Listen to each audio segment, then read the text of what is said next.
Hi, beautiful divine souls. This is Lisa Falcon G from Universal Hidden Insight, and I wanted to talk about love. Love. We love to talk about love. It's a really big deal. Um, there's many different kinds of love. Some would say there's romantic love. There's love for your family, for your children. But really, love is love, and real love is unconditional. And that's the kind of love I kind of wanted to focus on.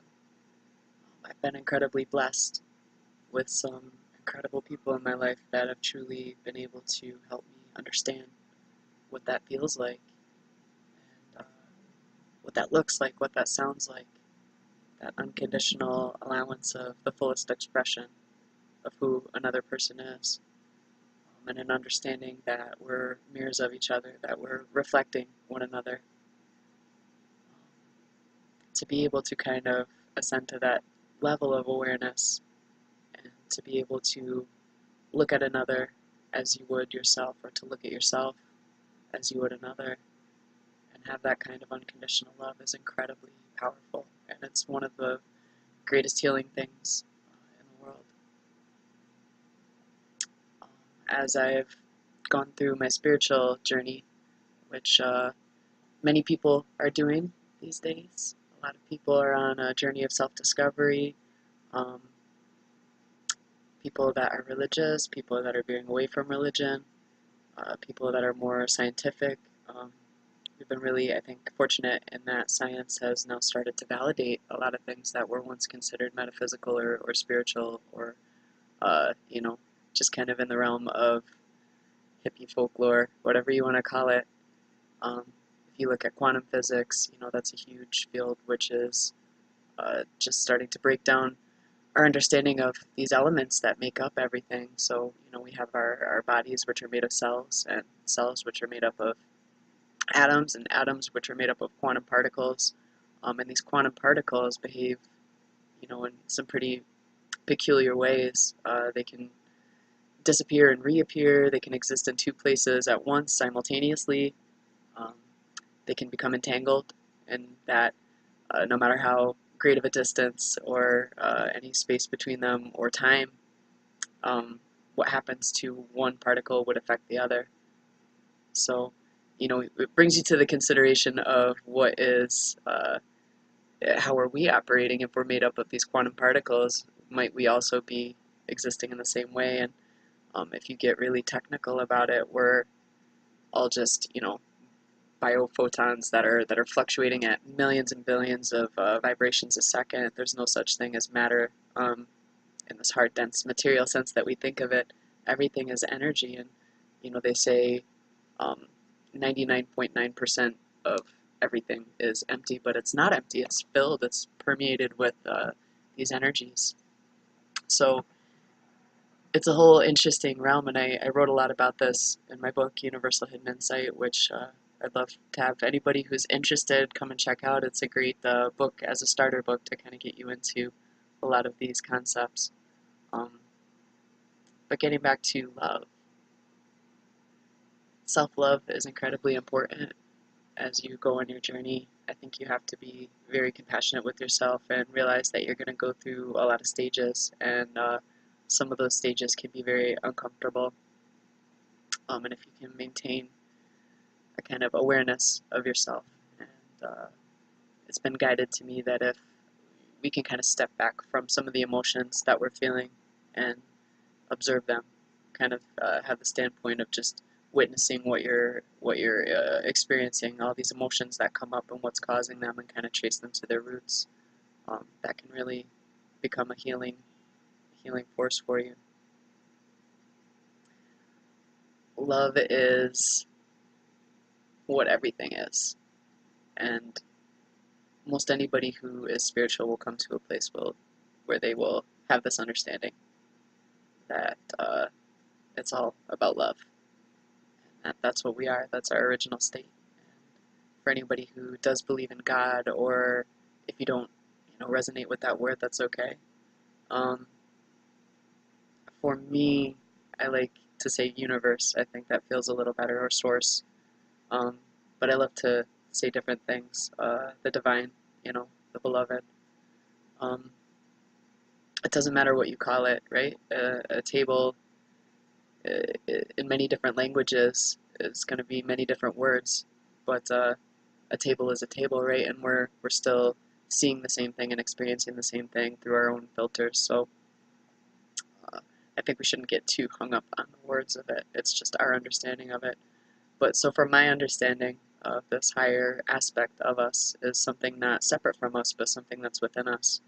And for me, that's always been love. That's how we experience what the divine is. It's love. And it's not separate from us, and we're not separate from anything. We're connected to everything. And to tell a little story, I had this amazing experience I was very grateful for.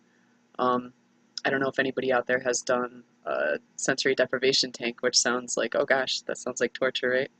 Um, I was kind of on a little mission, and I was going to get my hair cut, and I ended up the place that I went to go to was closed, so I wasn't able to get my hair cut. But as I looked across the lot, I saw there was a mind-body float center, and I thought, oh, I'll just go in there and I'll check it out. I'll see, you know, if it's something that seems like I would do it one day.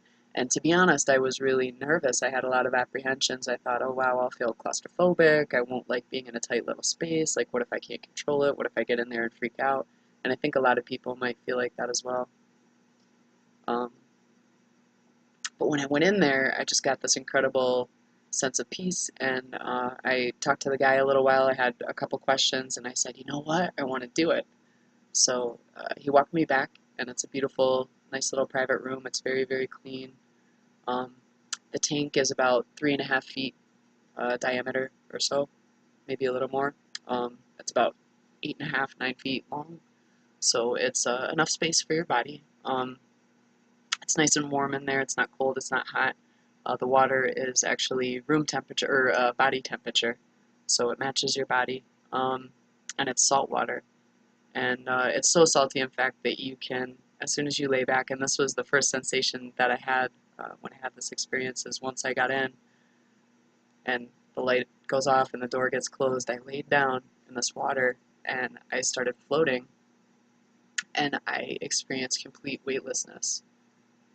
So for me, I just felt projected out into the cosmos. I really did. I felt like just almost almost straight into an out-of-body experience. And at first I was having this sensation of kind of turning, and I guess that's a common thing. But I really felt like I was kind of going in circles, like spinning, and I had to open my eyes and kind of look around, and I realized I wasn't. I was pretty much stationary in alignment with the little pod. So I had to realize that I had to study my own energy, and I had to study myself and center myself and inside.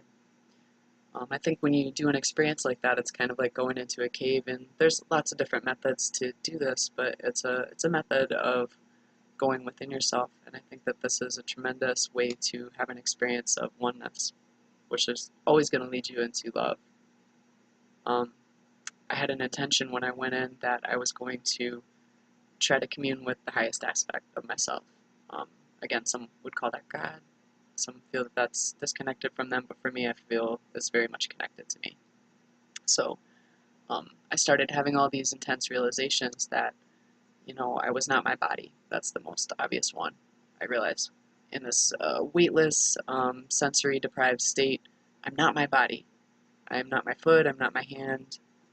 Um, and as I went on, I realized, you know, I'm not even my thoughts. At first, I was like, oh, well, I'm this voice inside my head. But I realized I'm not that either. I realized that I was the witness, the beholder, as some would say.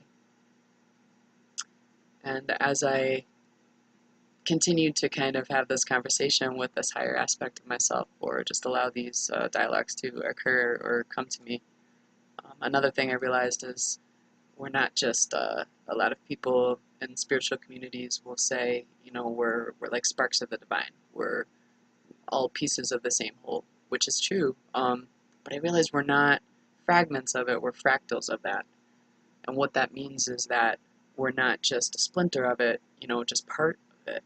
We're a whole of the whole. We're not just part of the whole, but a whole of the whole.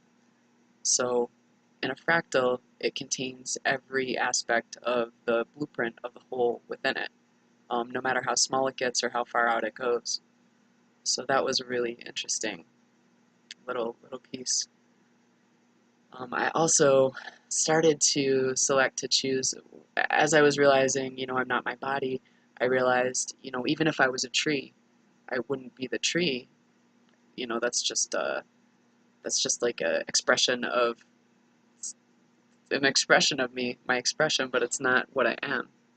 So then I realized I wanted to be a tree and experience what it was like, and I was capable of allowing myself to go in and experience the life of a tree and going through all the seasons and what it felt like to be so deeply grounded into the earth, um, and reaching out towards the sky and being so stationary, um, and all the things that come with that. If you can kind of take this little thought journey with me, the springtime and how wonderful it felt for everything to thaw, and the richness of the summer and the warmth of the sunshine on my leaves, and coming through the fall and feeling those pieces of me kind of be shed, um, and the quietness and the stillness of winter and the cold and the time to just kind of go within and center.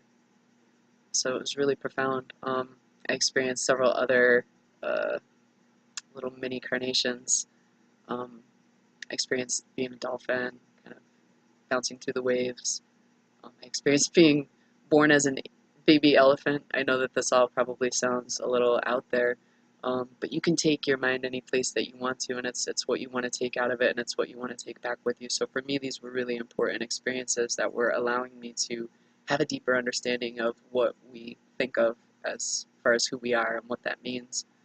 Um, Being the baby elephant was really interesting, to feel that body and to come out and stand up right away, and this kind of feeling of needing to stay close to my little herd, and what it felt like to have that kind of dry skin, and what it felt like to have a trunk, and have water be washed, by my mama elephant. I experienced being a butterfly. Uh, the flowers were very attractive, and that was my mission, flowers.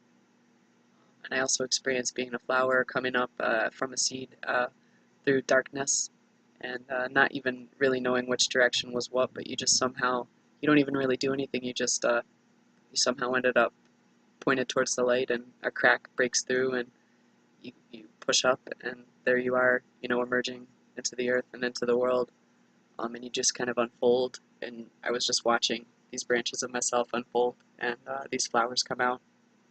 It's absolutely divine, really mind-blowing, and I didn't want to come back, I'll be honest.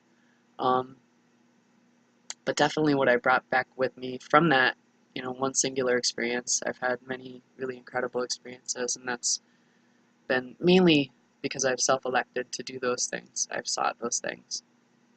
Um, but it's always that deeper understanding that we're all connected, and that, we're not our bodies, that we're something that's more transcendent, and that we don't necessarily die in the sense that we think, um, that we transform.